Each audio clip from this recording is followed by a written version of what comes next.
What's going on, everybody? If you're new around here, my name's Chandler, and welcome to the Put 'em on a Poster podcast. We talk basketball daily, and let's just get into today's video, man. So, in case you missed it last night, Julius Randle, he went off, man. Julius Randle, 57 points against the Minnesota Timberwolves. Like, that's insane. I mean, just people doing that at that high of a level, man, it's crazy because the NBA is obviously the best league in the world, and you're having people put up these kind of performances in the league.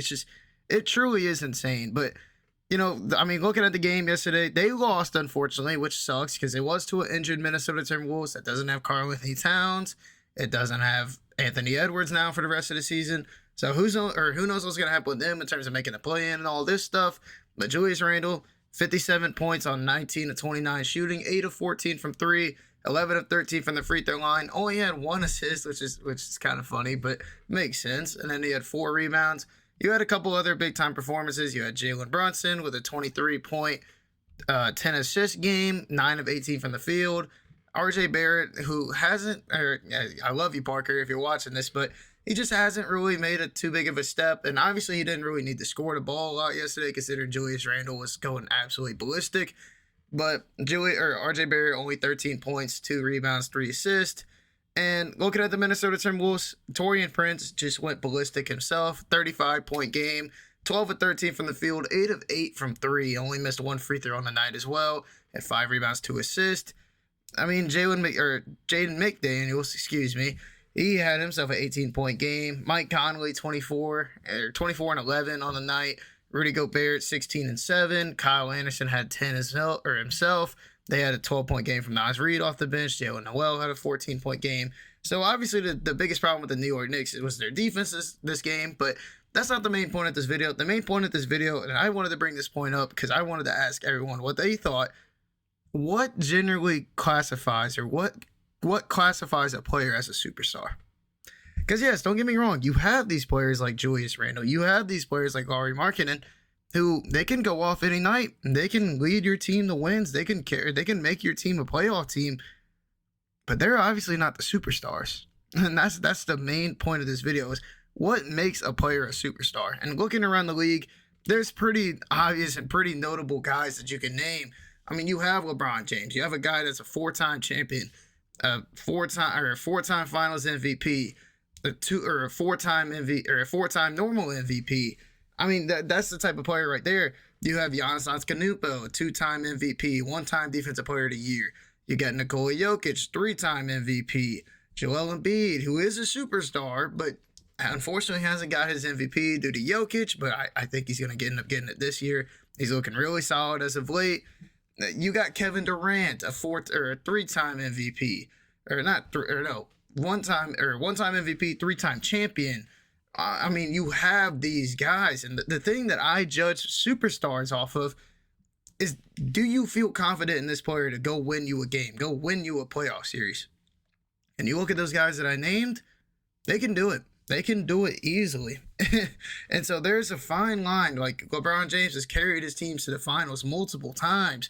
Giannis Antetokounmpo has won trophies, won MVPs, won championships. Kevin Durant has won championships. Steph Curry, another guy, superstar caliber or superstar player, won MVPs, won championships. You have these guys that you feel 100% confident in them carrying you to a championship run. That is what, in my eyes, classifies as a superstar. And I feel like there's a fine boundary between what you have as a superstar and what you have as an all-star and what you have just kind of as a role player. Because you can look around the league. I mean, there's plenty of those all-star caliber players. I mean, you could, like Julius Randle, for example. He can go off any night, 57 points, as explained. He can have himself one of these games, but is he that guy that you can rely on to go win yourself a playoff series and make a deep run or make a championship contending run? No. He would be better off as a second option, getting paired alongside that kind of main superstar guy. De'Aaron Fox and Domantas Sabonis, for example. As much as I love both of them, and I love that core that they have over there in Sacramento, I feel like both of them would be perfect with that one big superstar guy that just fits and can help them like blossom into their roles. And those two fit really great together. Don't get me wrong, but obviously you can tell those aren't the guys that are making runs to go get a championship immediately. Those aren't the guys that could carry you and say, hey, we need you to go put up 40 tonight or go put up 50 tonight and go win us a ball game. Those are not those type of guys. I mean, you could go on and on. Karl-Anthony Towns, for an example, another one of these guys that can do that. Anthony Edwards, as of right now, don't get me wrong, Anthony Edwards is still young, he's amazing, he's blossoming into a superstar. But right now, Anthony Edwards isn't exactly someone you can go and rely on and say, hey, go get us a win. And, I mean, obviously there's other players around the league. Like Jason Tatum's another one of these superstar players. But Jaylen Brown, I love Jaylen Brown. I love Jaylen Brown's game. I think you put him in the right position. He can be a superstar. But if it's just Jaylen Brown by himself as of right now, do you think that Jaylen Brown is leading a team to winning a title or to making a big-time run come playoff time? And I believe that the biggest deal and the biggest thing that determines a superstar is that question. Can this player lead you to playoff wins? And obviously, some people just are dealt with unfortunate hands. I mean, you look back at Tracy McGrady. Tracy McGrady was a superstar. I mean, but the only problem is he never made it out of the first round when he was the main player on their team. And it wasn't necessarily Tracy McGrady's fault. Tracy McGrady was dealt a bad hand. He played in Toronto with Vince Carter.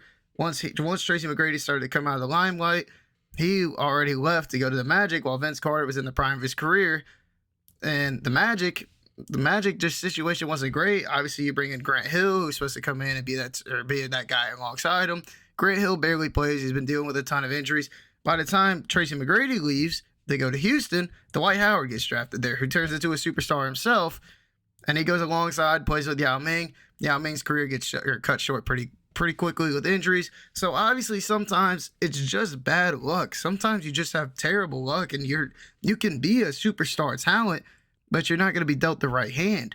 But you look at these players that, I would judge as superstars, and you have Michael Jordan, a player that can lead you to playoff wins, playoff series, championships easily. Kobe Bryant, Kareem Abdul-Jabbar, Magic Johnson, Larry Bird. There's basically the best players of all time. They are those superstar players that can lead you to games. And there's a fine line between what you have as a superstar and what you have as just an all-star, a very productive player, but he's not going to be able to carry you to a playoff team or make you a really good playoff team, make you really win or gives you a chance to win a title. That's pretty much the point of this. It's like, can this player do it? And looking at the New York Knicks right now, I love their team a lot. They're 42-31 on the season, 20-17 at home. But unfortunately, as much as I love the Knicks, I just do not see them making a big time run. I think most likely they're going to end up playing Cleveland, considering they're around the 5 seed and Cleveland's around the 4 seed. I think most likely that's going to be the matchup. I feel they have a chance to make it potentially out of the second round or out of the first round, but Cleveland is a really solid defensive team. They have the two stars and Darius Garland, Donovan Mitchell. Donovan Mitchell, for example, is another one of those players that I don't know if you can win a title as him being your main star, especially considering what was happening in Utah with all this and Rudy Gobert. And obviously they blew it up because they knew they didn't really have a chance. So, but just looking at that, I think those are the type of, or I think that maybe New York has a chance to get out of the round or out of the first round. But chances are Cleveland's probably going to make it, and Cleveland can be really nice if Darius Garland keeps going the way he's going. Donovan Mitchell just puts up the numbers he does. Evan Mobley, who has a chance to be a stud, arguably one of the better defensive players in the league right now, and Jared Allen, who's another all-star caliber player as well. That team will make a pretty solid run, and I feel like that team could potentially make a championship level run later on in the future. And just the main point of this video is what do you as a fan view as a superstar caliber player? What is your requirements? What do you think has to be the thing that a superstar player needs to do to become, or a player needs to do to become a superstar? Do you think it's win a playoff series and make a good playoff run? Go get you an MVP or two? I mean, what is the point, or who is those kind of superstar caliber players? Because there's obvious names, as I mentioned, like LeBron James, Giannis, Kevin Durant, Steph Curry, et cetera, et cetera, et cetera. But what judges a player that's on that borderline saying, hey, are you a superstar or are you just a normal all-star that can do a lot and, don't get me wrong, can go off, but he's not going to lead that team to a title contender? Like Paul George in Indiana was a perfect example of this. Paul George, even in the podcast with JJ Redick, he said that, hey, I am not I am not going to be the number one option on a team that could win us a title. And he said, all right, I'm going to go play with Kawhi Leonard. He went and played with Russell Westbrook in OKC. He understood his role. He understood that he's not going to be a guy that can lead us or lead the team to wins like that. And so obviously there's some guys that are understanding of that, some guys that aren't, and just like to play the role that they have, like Bradley Beal, for example. But, just I wanted to ask you, as people watching this, what do you view as a superstar player? And so I just wanted to say thank you for watching. Oh, also the Jaylen Brown situation. I'll make a video on that tomorrow. But yeah, that's crazy to even think about. But I just want to say thank you for watching. If you liked the video, hit that like button, subscribe, and I'll see you on the next one, man. Peace.